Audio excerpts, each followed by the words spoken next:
दोस्तों, मंदोदरी रामायण काल की एक ऐसी महान स्त्री थी जिसने अपने पति रावण को कई बार अनैतिक कार्यों को करने से रोका था।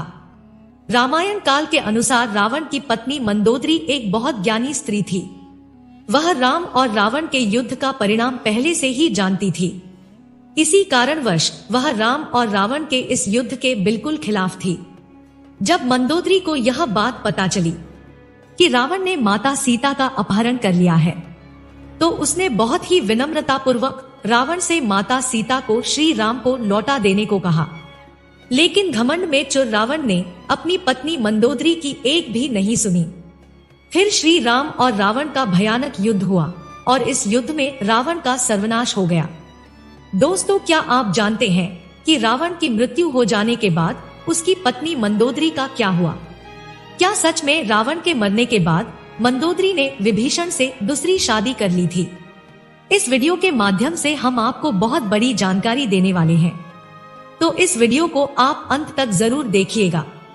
लेकिन दोस्तों, वीडियो में आगे बढ़ने से पहले आपसे एक विनती है, अगर आप भी भगवान श्री राम के सच्चे भक्त हैं, तो चैनल को सब्सक्राइब करके बेल आइकन को जरूर दबा दीजिए और इस वीडियो को लाइक कर दीजिए।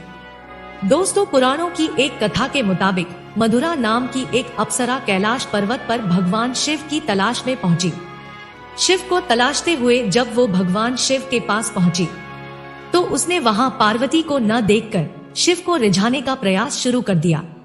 जब कुछ समय बाद वहां पार्वती पहुंची, तो उन्होंने मधुरा के शरीर पर शिव की भस्म देखी और फिर वो क्रोधित हो गई और पार्वती ने मधुरा को शाप दिया कि वो 12 साल तक मेंढक बनी रहेगी और कुएं में उसका वास होगा।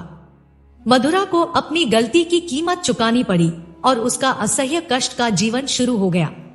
जिस समय ये सारी घटनाएं घट रही थी, उसी समय कैलाश पर असुर राजा मायासुर अपनी पत्नी के साथ तपस्या कर रहे थे। दोनों एक बेटी की कामना के लिए तपस्या कर रहे थे। 12 वर्षों तक दोनों तप करते रहे। इधर मधुरा के शाप का जब अंत हुआ, तो वो कुएं में ही रोने लगी। सौभाग्य से असुरराज और उनकी पत्नी दोनों कुएं के नजदीक ही तपस्या में लीन थे। जब उन्होंने रोने की आवाज सुनी तो कुएं के पास गए। वहां उन्हें मधुरा दिखी, जिसने पूरी कहानी सुनाई। असुरराज ने तपस्या छोड़कर मधुरा को ही अपनी बेटी मान लिया। फिर उन्होंने मधुरा का नाम बदलकर मंदोदरी कर दिया। असुरराज के महल में मंदोदरी को राजकुमारी का जीवन मिला। वो अपनी नई जिंदगी में बेहद खुश थी। लेकिन इसी बीच उसकी जिंदगी में रावण का आगमन हुआ। रावण मंदोदरी के पिता मायासुर से मिलने उनके महल पहुंचा। वहीं पर उसने मंदोदरी को देखा और मोहित हो गया। उसने मायासुर से मंदोदरी का हाथ मांगा। मायासुर ने ये प्रस्ताव ठुकरा दिया, तो क्रोधित रावण मंदोदरी का अपहरण कर लाया। दोनों राज्यों में युद्ध की स्थिति बन गई, लेकिन मंदोदरी जानती थी कि रावण उसके पिता से ज्यादा शक्तिशाली शासक है। इसलिए मंदोदरी ने रावण के साथ रहना स्वीकार किया। फिर समय बीतने के बाद जब रावण ने सीता का अपहरण किया था, तब मंदोदरी ने इसका विरोध किया। मंदोदरी बार बार रावण को ये समझाने का प्रयास करती रही कि दूसरे की पत्नी का अपहरण घोर अपराध है, लेकिन रावण नहीं माना। आखिरकार राम के साथ युद्ध में रावण की बुरी पराजय हुई। वह मारा गया और मंदोदरी विधवा हो गई। रावण की मौत के बाद भगवान राम ने मंदोदरी को विभीषण से शादी का प्रस्ताव दिया था।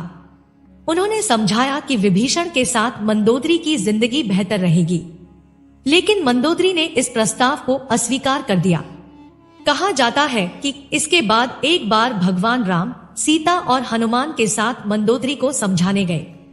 तब ज्योतिष की प्रकांड विद्वान मंदोदरी को महसूस हुआ कि धार्मिक और तार्किक तौर पर, नैतिक तौर पर देवर विभीषण से विवाह करना गलत नहीं होगा। ये महसूस होने पर उसने इस प्रस्ताव को स्वीकार किया। कहा जाता है कि फिर विभीषण से मंदोदरी की शादी हुई। एक वजह ये भी बताई जाती है कि रावण के निधन के बाद मंदोदरी भी उसकी चिता के साथ सती होने जा रही थी, लेकिन राम ने उसे रोक लिया। इसके बाद मंदोदरी के पास देवर से विवाह करने के अलावा कोई विकल्प नहीं बचा था। तो प्यारे दोस्तों, आप इस वीडियो को कितने लाइक देंगे? मित्रों, यदि वीडियो पसंद आया है तो वीडियो को लाइक कर दीजिए और हमारे चैनल को सब्सक्राइब करके बेल आइकन को भी दबा दीजिए। अगर आप भी भगवान श्री राम के सच्चे भक्त हैं, तो कमेंट बॉक्स में जय श्री राम लिखना ना भूलें। धन्यवाद।